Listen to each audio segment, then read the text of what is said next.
Hello everyone, Jaden back here with another video. So season 11 of American Ninja Warrior has officially begun. Just premiered last Wednesday, May 29th, with the Los Angeles qualifying round. And there were some big changes this season. To start off, you guys remember the Mega Wall from last season. You were allowed to have one attempt at this 18-foot warp wall. If you made it, you got $10,000. If you didn't make it, you had one attempt on the regular 14-foot 6 warp wall, and if you made that, you would still be qualifying for the city finals and complete the qualifying round. If you didn't, then you would have been counted as failing the warp wall. This season, though, you can choose either the Mega Wall or the 14-foot 6 warp wall, and if you chose the Mega Wall, you get 3 attempts. If you make it on your first attempt, you still get $10,000. If you make it on your second attempt, you get $5,000, and if you make it on your third attempt, you get $2,500. If you didn't make it on any of those attempts, you would have been counted as failing the warp wall, and that was a big change. Do I like it? It's a big step up from the last change. It definitely will bring some more fails on the warp wall, as you guys might have seen from the new episode. The second new change was in qualifying and city finals, the top 2 finishers, the fastest or farthest the fastest, will face off on this huge 40-foot obstacle called the Power Tower. If you win they would race on alongside on it, and if you win, if you win the Power Tower in qualifying, then you would get an automatic entry into the Las Vegas finals, which is great because if you fall early in the city finals, you are still going to Las Vegas. And then in city finals, if you win the Power Tower, you can redo stage 1 or 2 if you fall, and that's called the safety pass. The Las Vegas entry is called the Speed Pass. And that obstacle, I think it's great for qualifying because that's great to qualify for Vegas, but I think being able to redo stage 1 or 2, it's kind of overdoing it. I feel that could definitely lead to someone completing all 4 stages, though you can't redo stage 3 or 4. A lot of ninjas last season who failed stage 1 or 2, I think probably could have done it if they had had a retry. And so the new Power Tower is a huge change this season. American Ninja Warrior has never seen anything like that before, and I'm really excited to see how that plays out in future episodes. So I'm gonna do a quick review of the Los Angeles qualifying round. The obstacles, the new first obstacle this season for qualifying was called the Shrinking Steps, and it's these 5 steps. They're very small, and the platform gets smaller as it goes, as you can tell by the name Shrinking Steps. And then you grab a rope. This obstacle I think is way better than the floating steps because it encourages you to go fast because those steps bounce, so you need to have speed through it, and if you try to take your time, you're gonna fall. So that was a cool new obstacle, and I love to see it in action. The second obstacle was another new obstacle called Walk the Plank, where there was this angled board, and you had to walk up it and hold it, and then once you got past halfway, it would tilt, and then you had to grab a bar, and there was like a big dipper track that you had to slide down and then dismount. This obstacle took out 31 competitors. That is a lot. That's almost as much as the ring jump took out in Minneapolis last year, which you guys remember.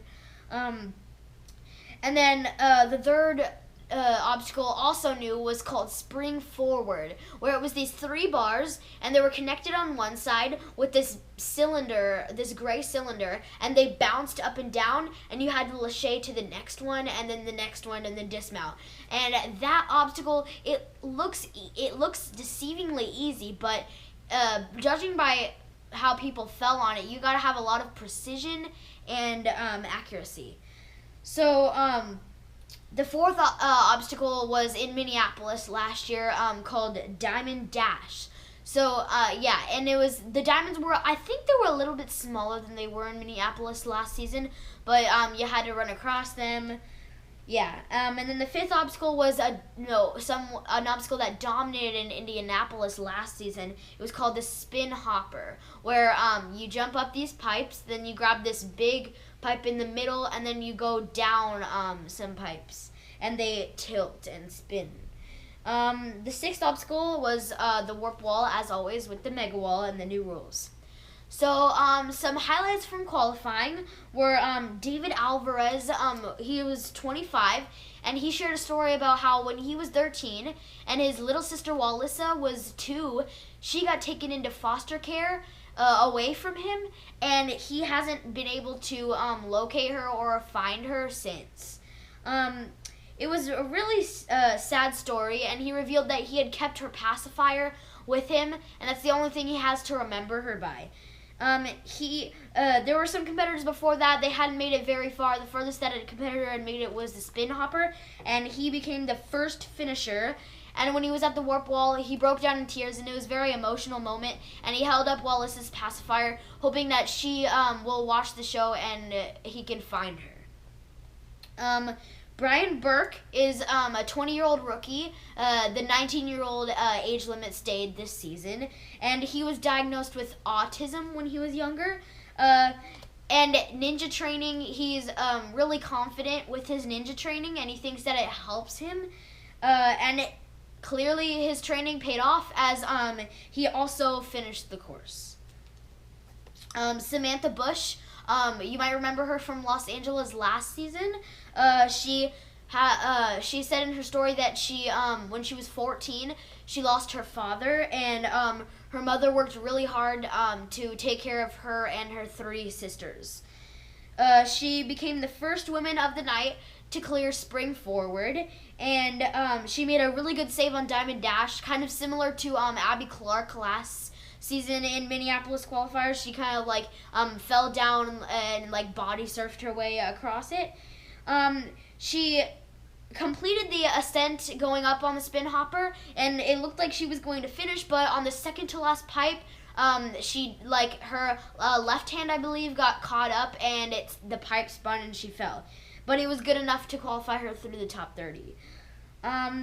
Scott Wilson, he's a pretty unknown competitor. He teaches chess, and he had a breakout run and got to the warp wall and decided to attempt the mega wall. And surprisingly, he got it on his first try and won the $10,000 prize. At the end of the night, Hunter Gerard and David Campbell had the fastest times at 1 minute 34.03 and 1 minute 35.99. So they were gonna face up. They were determined to face off on the power tower. I wanted to point out that this season, this is the first time ever that the third obstacle, in this case spring forward, became the cutoff for advancing to city finals within the top 30, which was very surprising. But I mean, there were 26 competitors taken out by the shrinking steps and 31 competitors taken out by walk the plank, which is over half the competitors who competed, and that is. And so that's probably a reason why not many competitors even made it to spring, because not many competitors even made it to spring forward.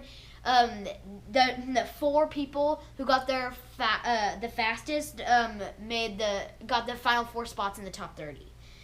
And then one other thing that I noticed this season was that when a competitor was running the course, it didn't show their time ticking in the corner of the screen like it would always, and it would only show their time if they were far through the course and going through the fastest time, which was very interesting. But when at the end of the night, when it went through the top 30, it showed their time getting to there. And then besides the highlights, I always do the shocking fails of this run, and there were plenty of those. 2 of the women who made it to the back half of the course in the Los Angeles finals last season, Anna Shoemaker and Tiana Weberly, both failed the second obstacle, walk the plank, which is very surprising, but they both made it in the top 5 women. Derek Miyamoto, who memorably finished the Los Angeles finals course last season, failed spring forward, along with Thomas Coffrin, who was the first finisher in Los Angeles qualifying last season. He also failed spring forward. And then Adam Rail, he was going for the fastest time and trying for the mega wall, but he was going way too fast on the spin hopper, and his left hand got caught up, and then he fell on the second to last pipe, which is very surprising because he hasn't failed a qualifying course since season 8, his rookie year. Flip Rodriguez, he was the second competitor of the night to get past the spin hopper, and then I believe, and then he was the first competitor of the night to try the mega wall. But on his first attempt, he got to about 16 and a half feet, maybe. And he was pretty confident that he could make it up the mega wall since he made it up a 19-foot wall in the All-Stars competition a few years ago. But if you notice that the mega wall had a way less run-up than it did in All-Stars, it was very low run-up. I don't understand how Scott Wilson or anyone makes it up the mega wall with that little run-up. But Flip Rodriguez, on his second attempt at the mega wall, he got to around the 14'6" mark because he lost a little bit of speed and traction. And then on his third attempt, he got really close. He got his fingers over the edge, but he couldn't make it, so he was credited for failing the warp wall.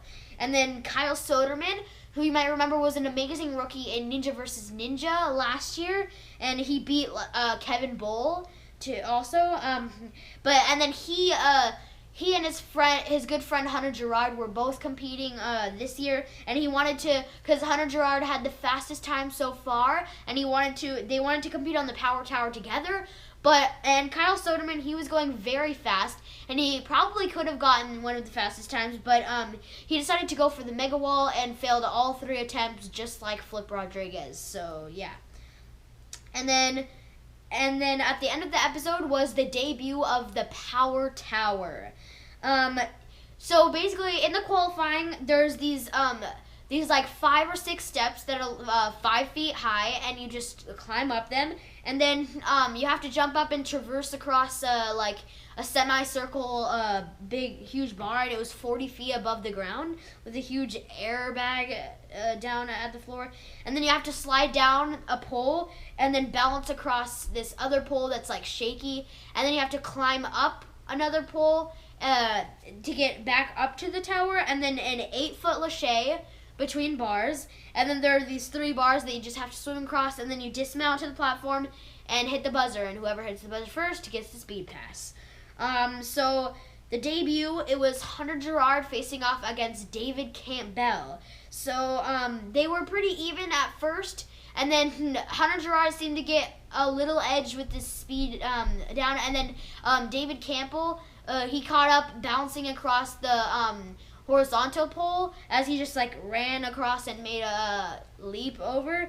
And then a big deciding factor in this race was then on the climb up the pole, Hunter Gerard, he grabbed it like with his arms, and then his feet were like pressed against the pole, so he was like practically walking up it. But then David Campbell was using arms and wrapping his legs around the pole, which let Hunter Gerard get a little bit of a lead again. Then on the lache, David pulled ahead and he regained his lead. But then on the 3 bars that you have to traverse across, he grabbed the second one with both hands, where Hunter Gerard just went the continuous movements. So then it was a very close finish, but then Hunter Gerard just finished a little bit before, so he earned the speed pass. Now the Ninjas moving on to the city finals. The clears, there were 11 course completions in all. Hunter Gerard, David Campbell, Kevin Bull, Danelle Levia, Davion Hancock, Scott Wilson, David Alvarez, Arnold Hernandez, Brian Burke, Brian Crutch, and Jonah Bonner. The warp wall fails, Kyle Soderman, who failed the mega wall, Flip Rodriguez, who also failed the mega wall, Ruben Ariano, who failed the regular wall, Hunter Swan failed the mega wall, although it was all cut, and Corey McCoy failed the regular 14'6" warp wall. Spin Hopper Falls, moving on to the city finals, Adam Rail, Seth Rogers, Ben Udy, Wesley Silvestri, Noah Garfield, Austin Siebert, Samantha Bush. There were 3 falls on the Diamond Dash who also made the top 30. Kevin Fish, Rebecca Bonilla, and Verdale Benson. And then the 4 spring forward falls who made it into the top 30 were Lee Case, Thomas Coffrin, Anthony Trucks, and Steven Barbarito. And then the top 5 women, interestingly, they didn't show the top 5 women in the broadcast moving on. So then, besides Rebecca Bonilla and Samantha Bush, whose times were shown when they showed the top 30, the last 3 women moving on through the top 5, who we don't know their times to this point. Emmy Rose failed spring forward, Anna Shoemaker failed walk the plank, and Tiana Weberly failed walk the plank. So all of these ninjas we'll see in the city finals. Congratulations on making it into the city finals, and I think season 11 is going to be a great season. It's already been a action-packed season as far as I can tell, and I can't wait to see how the rest of the season plays out. Atlanta, which is next week, it looks like there's a few new obstacles that I'm really looking forward to. One of them is called Off the Hook, which was shown in the commercial briefly, a ring landing on like a hook, kind of like a sky hook, and then there's this new obstacle, the 5th obstacle called Ferris wheel, which I don't exactly know how you're going to do that. It does look like a Ferris wheel from the picture that I could tell. Block Run is in Atlanta, interestingly, again, as it made its debut in season 8 in Atlanta. So, and then all the other obstacles mostly returning is besides the shrinking steps.